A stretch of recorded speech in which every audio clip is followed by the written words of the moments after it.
So, importance of data sets and statistics in investing. So, investors have to understand the history of capital markets to understand the distribution of past outcomes. Yeah. It gives you an understanding of what was the average and what was the range, Yeah. which is basically looks like a bell curve of past outcomes. And if you don't have that information, you have no idea what to expect with your investments.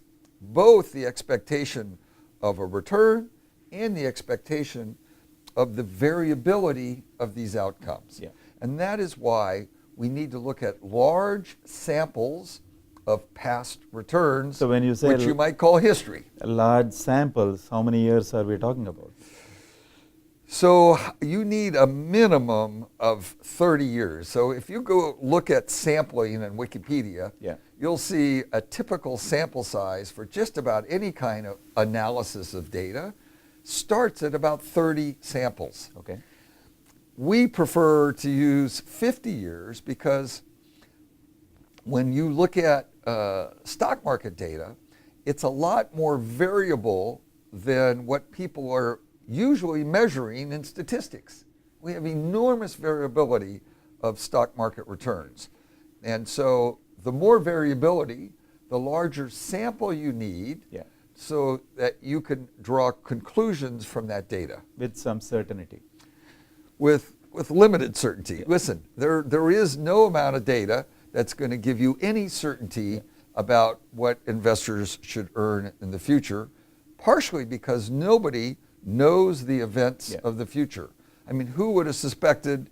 Well, I guess a couple people made some guesses about what happened in 08 and 09, but it was very, very, very few people, literally like 2 or 3 people, that they did the Big Short film about and book.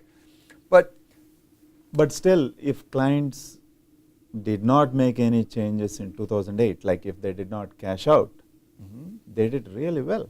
They did just fine. That's what we showed in our behavioral gap study. So these Now, I wouldn't say, so when you say they did really well, that's all relative. Yes. So it depends what period you're looking at.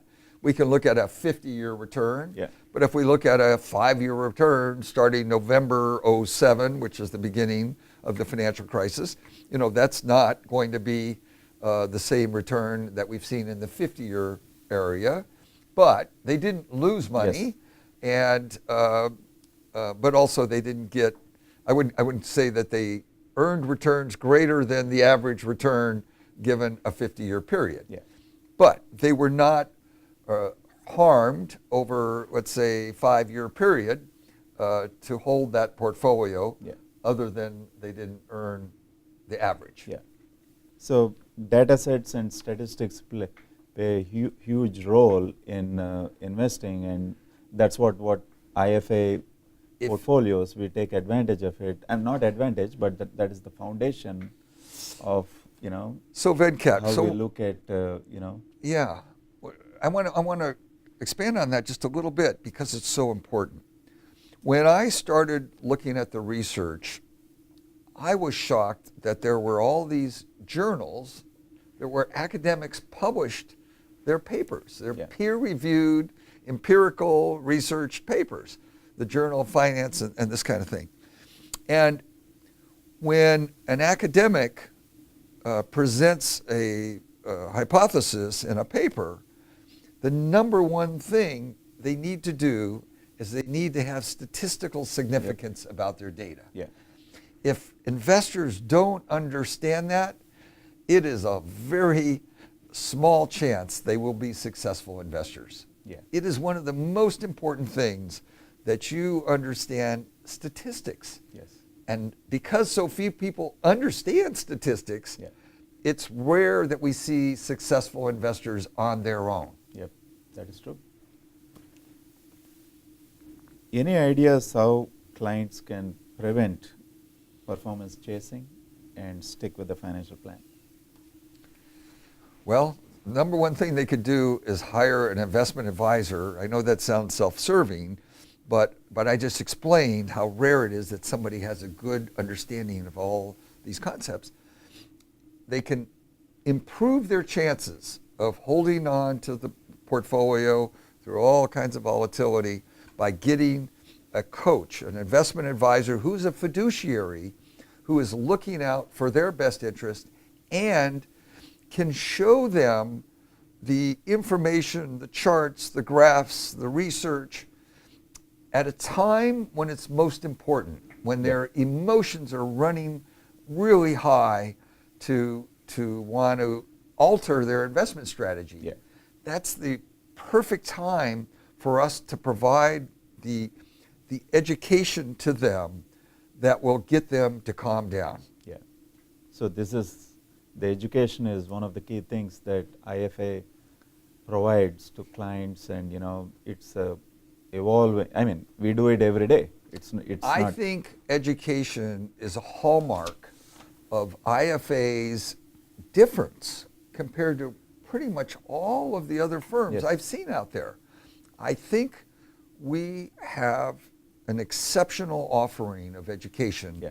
and I'm not aware of any firm in the whole world, literally, that provides a higher quality education than we've done through our website and our app, with our articles and our videos and our book and our films. I just think we're unsurpassed there. And if there's something out there you think is better, I'd love to hear Yeah. about it. So can investors download our app from the App Store? They Is it just go available? to, unfortunately, we're just on iPhone at the moment, but if you Okay. go to the Apple App Store and you search Index Fund Advisors, it'll come up there. I urge you to download it. We've made it really almost fun and interactive to play around with by having all these little icons that Yeah. direct you to sections of the app. It looks colorful and beautiful. It's it's very colorful. Yeah. And it's just right there in the palm of your hand, and it makes it even easier than it was before for you to get over your thoughts of speculation. So when do you expect it to release on Android? I don't know about that. We have to ask some of the programmers Okay. over here in the Media Lab. If I was to guess, it could be 9 months to a year. It's an amazing amount of effort Yeah. to create these apps. It's a whole it's a whole different set of coding versus doing an app Yeah. site or a website. Yeah. And the two of them, they're really very different, and it requires an enormous effort and a lot of capital and a lot of time. Yeah. And so it's why why you don't see these from most registered investment advisory firms. Yeah. It's only those that are funded by enormous amounts of venture capital that you would see apps, Yeah. from some of these other firms. But when we look at the advisors that are approved to have their clients invest at Dimensional Fund, I don't see any firms that really have a quality app on the phone. Absolutely.